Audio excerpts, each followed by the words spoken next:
Welcome to Joy Powered Workspace Podcast, where we talk about embracing humanity in the workplace. I'm Jody Curtis, owner of Purple Ink and author of Joy Powered, a book that is gaining in popularity around the world. And I'm here with Susan White, a national HR consultant. Today, we are going to explore the topic of time management. Personally, I do a lot of training on this topic, and it's something I'm very passionate about. Unfortunately, if you were expecting the perfect way to manage your time or for us to give you all the answers on this topic, I think there is no perfect way. But one of my favorite sayings has become, I ran a marathon over 10 years ago, and someone, just a random person in the crowd I heard cheering, said, "You're farther than you were." And it's always made me think about that in terms of things we do and how can we be better than we were. And I think time management is one of those issues for most people, that we always think we can be better than we were. We can always pick up a new skill, a new tip or trick around this. But I know for many, many years, I would have told you that I was crazy good at managing my time. But what I discovered is that actually I was getting a lot done. I was checking a lot of things off of my list. And I've come to realize it doesn't really matter how many things we can check off a list, whether it's one thing a day or 100 things a day. It doesn't matter what those are if we don't step back and think about what are our goals. And are we checking things off that are helping us to accomplish our goals, short-term or long-term goals. So it's not about the number, it's where we're getting. Or as I say, it's not what you are doing, it's who are you being? What kind of person are you wanting to be? So as an example of that, let's just say you set a goal to pass a certification test to increase your skills and your position. Then you spend a week without studying, but you check a whole lot of other things off of your list. So, of course, that happens at some times, but I would ask you to think, is that certification really important to you? Have you really set it as a goal? Have you really defined it something that you want to do? And why are you choosing other items over the studying? That is, do you really want to be certified, or has it gone to the bottom of your list? Susan, what are some of your techniques or practices that you incorporate into your days a week? I know as far as I'm concerned, Susan, you seem to have the fastest turnaround of anyone I've ever worked with. So you must have some good hidden secret in there for us. I love that we call it practicing time management, because it truly is practicing. I certainly don't think any of us have perfected it. That is a good term. I am pretty maniacal about time. If you talk to my husband, he would talk about when our kids were little and I was, of course, a working mom. I would not only have like a list of everything that had to be done in the morning before we walked out that door, I would associate time with it. So I know I needed to be out of bed at 5:15. I was going to have the babies out by 5:40 so that I could feed them, change the clothes, on and on and on. I've just really been maniacal about it. But I would tell you, as the years have gone on and my kids have obviously grown up, I think I'm a little more chill. Not a lot, a little more chill. There's an author out there, I don't know if you've read this book. It's called No BS, Time Management for Entrepreneurs. And it's written by Dan Kennedy in 2013. I don't know if you've seen the book, but I haven't. Sounds good. Being an entrepreneur myself at this point in my life, what he talks about resonates with me. One of them is making lists. And I am the queen of a list. I know this weekend everything I need to get done, and I try to put in there kind of your thought about what's the priority things. I can put in there, go to the grocery or, clean the house, and that might be on the list, but the big things might be that, buy the food for the entertaining that we're going to do on Sunday morning or whatever. And then I still get that thrill when I check off things getting done. Do you do that, Jody, at all? Well, I have a different technique that although it's gotten more ingrained in me over the years, when I think back, and I started my career, as you remember, in public accounting. So as a young 21-year-old who started in the middle of February, so the busiest time of year for a CPA firm, And I was responsible for writing down and recording where I spent my time every 15 minutes of my day. Oh my gosh. And it sounds like a horrible thing, but it actually truly helped me to understand the value of my time. I can remember having a discussion that first couple of months of work with a lady in my office who worked part-time, and she paid to park in the parking garage. And as a brand new college graduate, I thought, wow, I wonder how long I'll have to work here before I'll pay to park in the parking garage, because I wanted to save the money and walk from a free lot several blocks away. And she said, I can make more money and pay than I can. I'm not saying that right. You can make more money working than you can in walking. Right. Yeah. Thank you. She can Makes sense. She can make up the parking fee by parking in the garage by getting in an extra 15 minutes of her day of work. And that really has stuck with me. That was over 30 years ago, to think about how my time is valued and what is more important sometimes for me to choose and prioritize on what I'll do. That is so smart. The second thing that Kennedy talks about in his book is tickle the memory with tickle files. So if I know that I've got something coming up that's going to be kind of weighty, something that's going to take a lot of my time, I will, and then there's follow-up. I am really big about calendaring it. I'm calendaring all the work it takes to get the big project done, but then I'll have little ticklers to remind myself what's coming so that I don't get surprised. And I think in time management, that's one of the things you want to minimize any surprises so that you don't miss deadlines. Right.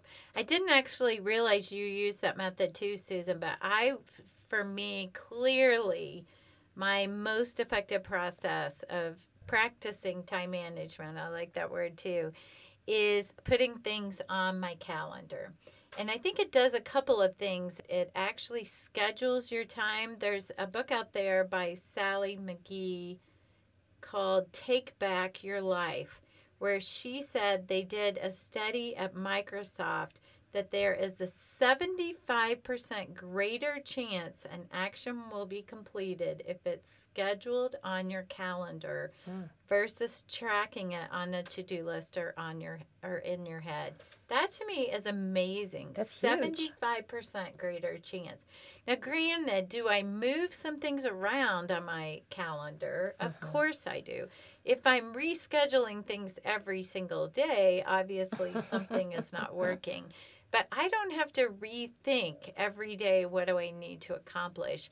Because I've got things on my calendar and I'm reprioritizing or adding things on my calendar on a regular basis. To me, that's everything from accomplishing a big work project to reminding myself to send a birthday card to someone. It goes on my calendar. And it gets done. Yeah. Yes. Makes good sense. Right. The third thing that Kennedy talks about is minimize meetings. So honestly, I like meetings. I like being with people. I love that connectedness. But sometimes it does waste time. And so I really do try to be thoughtful before I schedule a meeting with someone. Is this something that we can communicate back and forth by email, by text, or a quick phone call, or do we really need to set up a meeting? Right. That's probably a future podcast idea, to talk about effective meetings, right? Because I think so many times meetings can be a waste of our time because so many meetings we attend are ineffective, right? So not only what you said, sometimes we just need to pick up the phone and we don't need to schedule a big meeting, but if we are having one, we need to think about how to make them the most effective. So No, I agree. His fourth idea is block your time, which is really similar to what we've said before as we do our tickle files. But the fifth one, which I think I've always done this, but I hadn't thought about it from a business standpoint. I certainly did it from a personal standpoint. And that is profit from odd lot time, meaning take with you any project you're working on, take with you anything you mean to read or you need to read, some of that stuff that you just got to get done, take it with you because odd lot or odd opportunities may come up. Maybe you're going to pick up someone and they're running a few minutes late. You can whip out your project. That you can really make progress on things you need to by making sure you always have it with you and then taking advantage of those odd lot times. right. I love that too. I know an easy one for me is that I'll schedule phone calls if I know I'm going to be in my car. So when I can't get things done to type or send emails or to work on a project, but I know I can be returning phone calls or talking about things that I don't need to be writing down or on the computer, that's a huge time saver for me to schedule calls in my car. You know what, Jody, I think I've talked to you more in your car than I ever have. You in your office. Yeah.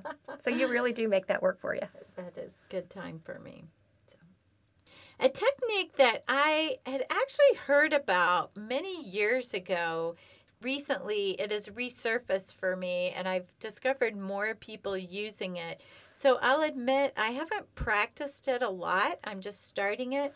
But I thought it was a fascinating technique to explore for people, and it's called the Pomodoro Technique. That's, if you want to Google it, it's Pomodoro. And it's a time management method that was developed by Francisco Cirillo in the late 80s. And it's the concept of using a timer to break down your time. And you can, if you want to Google that and learn more about very specifically how they suggest you use it, they've got some pretty strict rules on how to do it technically. But what I've discovered, I initially, when I heard and read about it, I thought of it as a way to encourage you to get something done. So let's say you have a big project that you want to work on and you set your timer. The technique suggests you set it for 25 minutes. Personally, I think you can set it for however you want. It's the concept of setting a timer that's most important. So let's say you set the timer for 45 minutes every single day to work on a project for 45 minutes, and the timer actually cuts you off from doing it to say, I need to focus on this for 45 minutes, but I can only focus on it for 45 minutes. But recently, when I was training on this topic, someone in my class said she used this technique solely for all of the things she didn't like to do. And one example she had was cleaning up her kitchen. And she would set her timer for 15 minutes and say, I'm going to get everything cleaned up that I can, but I'm only going to spend 15 minutes because I hate cleaning up the kitchen. But it was a way for her then to get something done she didn't like to do and not spend a lot of time on. But it also, she was continued to be amazed in how much she could accomplish in 15 minutes. That's terrific. Now I'd probably set it for 3 if it's cleaning. But I think that's worth trying. And it might be 3 minutes more than what you had done before, right? Exactly. So I think it's actually a great procrastination technique, right? So if you were procrastinating about doing something and said, okay, I'm only going to do this for 15 minutes. But again, my original thought was maybe it's something you love to do. Maybe it's I'm going to sit down and read a book, or I'm going to call someone and brainstorm with them, but to shut you off, to say, I can only brainstorm for 15 minutes, or I can only read this book for 25. So I think it can be a very powerful tool either way. Jody, you remember Chris Hoyt, who's the owner of Apprentice. Yes. He was on our podcast. That's right. And I had asked him recently, so, you seem to manage time really well. Any tips you have for us? And what he said is, time is really not your most limited resource. Focus is.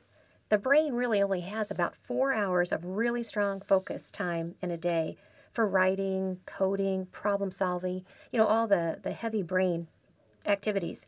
So you really want to think about that. Use your time wisely and really schedule each day. What 4 hours am I going to really spend on getting quality problems solved? I love that concept. And if you remember, Susan, on our podcast about working remotely, we talked about this concept a little bit, although I love his specifics of the 4 hours. But we talked about thinking, what time of day does your brain function best, or what time of day works best for you? So thinking now, if you only have 4 hours, what time do you want those 4 hours to be? Does your brain work best for you in the morning? Does it work best in the afternoon?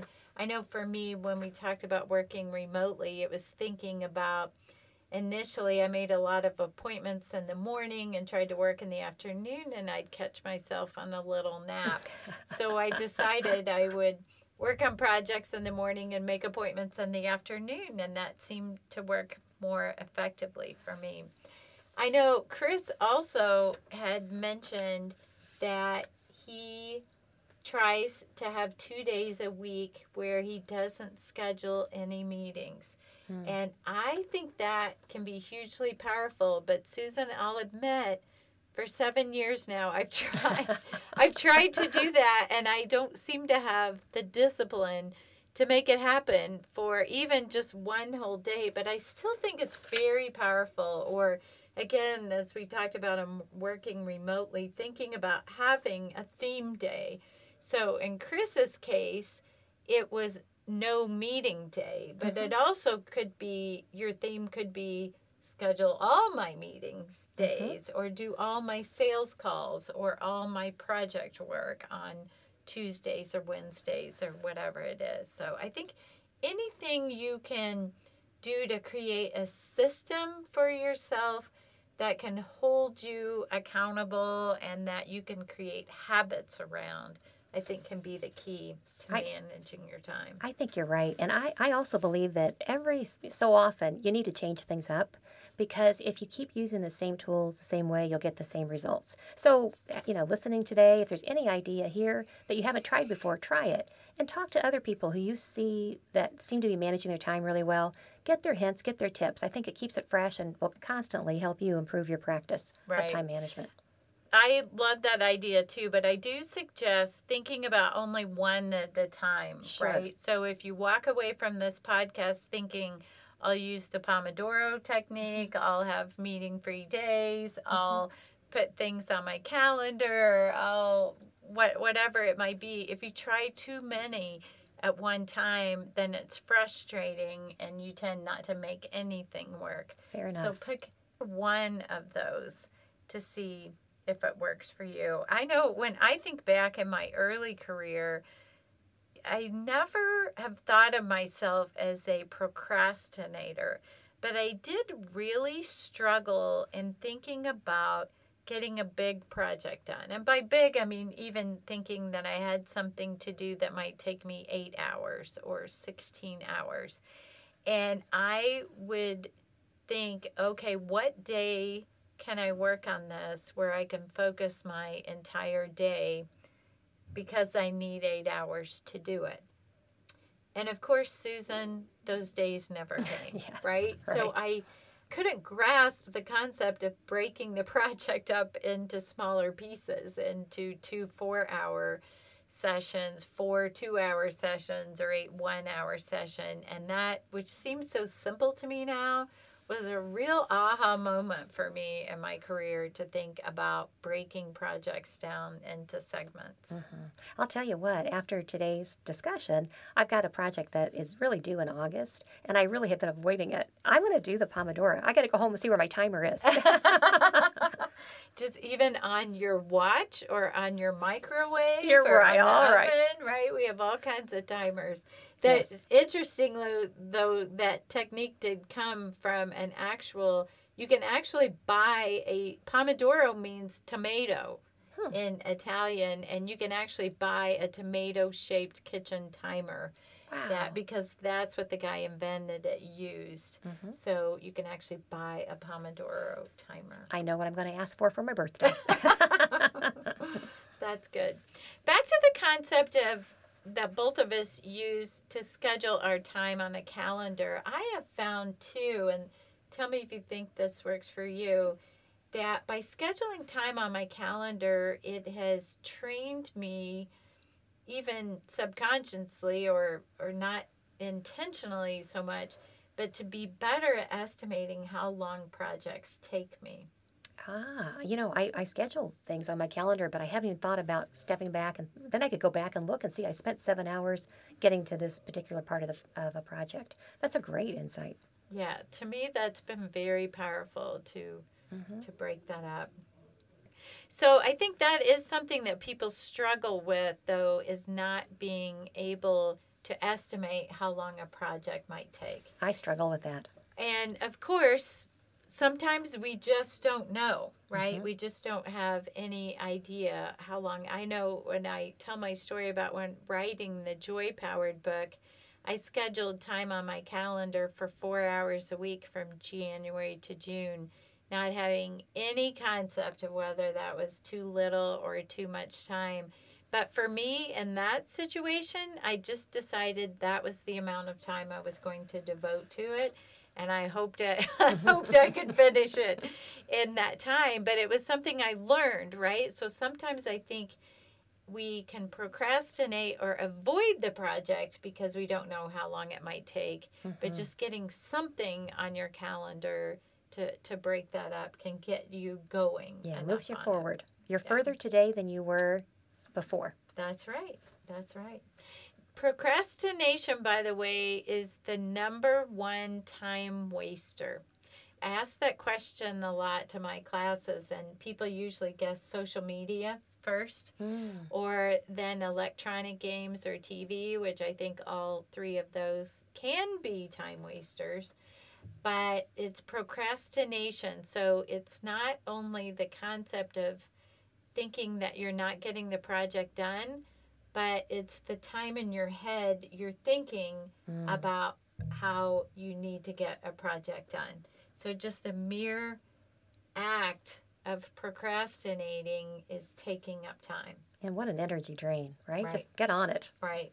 One of my favorite books, which is very, very short, so if you're not a big reader, this is a super quick read by Brian Tracy. It's called Eat That Frog. And he talks about the concept of if the worst thing you have to do all day is eat a frog, eat it first thing in the morning. And then it's over with and the whole day just seems better. But if you think all day long about how I'll have to eat that frog, I'm going to have to eat that frog, oh my gosh, I bet that frog tastes terrible, then you're wasting time all day long thinking about eating the frog and not getting anything accomplished either way. Oh, that's great. That's a good tool as well. All right, well, let's move on to listener email. In addition to being able to call us on our Joy Powered hotline, listeners can send us questions and topic via Joy Powered on Facebook or Twitter. Here is a recent question we received from Sharon in Iowa. She said, I am interviewing for a new role and I have an upcoming vacation. Should I tell them in the interview about the vacation, wait until I get an offer, or wait until I start working and then ask off? Well, I do have a strong opinion about that. I really believe you wait till you have the offer. Until they fall in love with you, you really don't have anything to negotiate. But when you have that offer in your hand, that's when you say, I'd be delighted to come. I just need to let you know that I've already booked and paid for this cruise or whatever vacation it is. Is that something that we can agree upon I'll be able to do? And I'll tell you, at that point, they want you. And the odds of them saying yes is far more likely. Now, I wouldn't wait till after I started because your power of negotiation is over. Right. They have you. What about you, Jody? Would you approach it any differently? No, I would approach it the same. And I'm pleased that Sharon asked this question because I cannot tell you how many times people have asked me this question over the years that they have a plan. And I think many times it's because people are afraid to ask the question. And they're afraid to ask it too early in the process.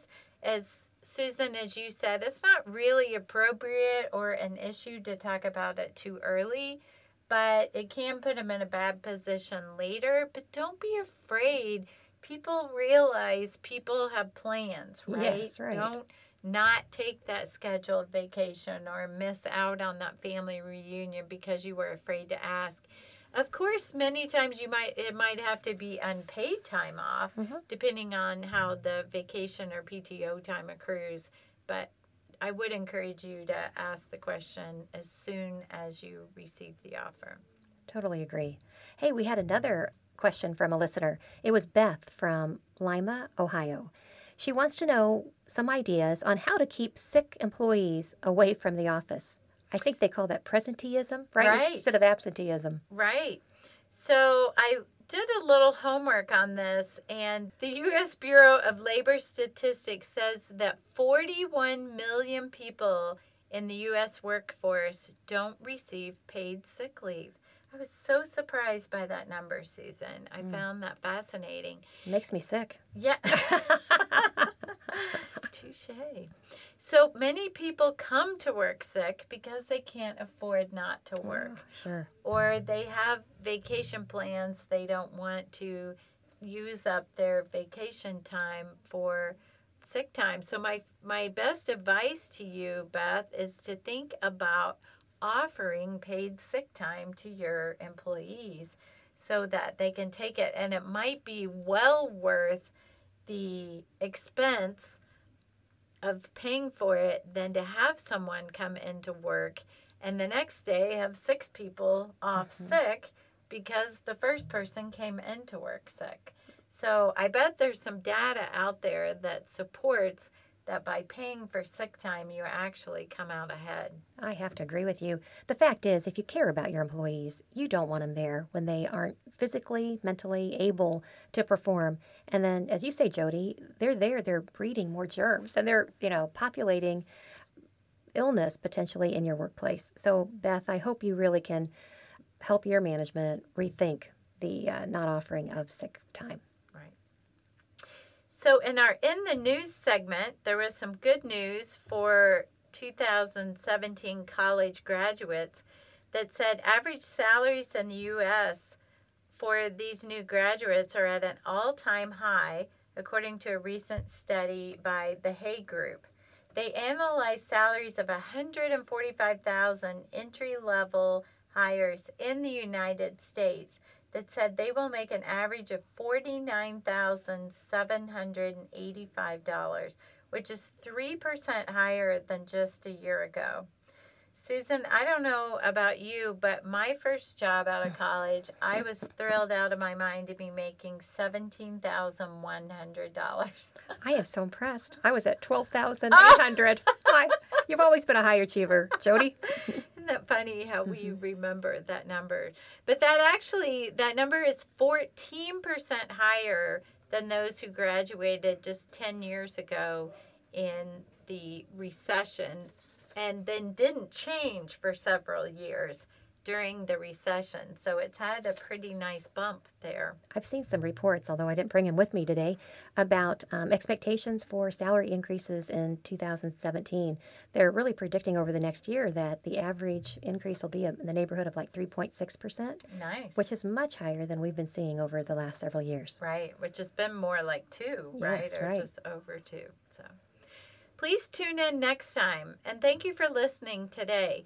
If you have missed any of our podcasts, you can catch all of our episodes for free at iTunes, on Podbean, or at Google Play by searching the word Joy Powered. If you have questions on any HR topic, you can call us at 317-688-1613 or to give feedback on our podcast via our Joy Powered Facebook account or on Twitter at Joy Powered. We love to have listener questions and comments. Good luck at improving the humanity in your workplace.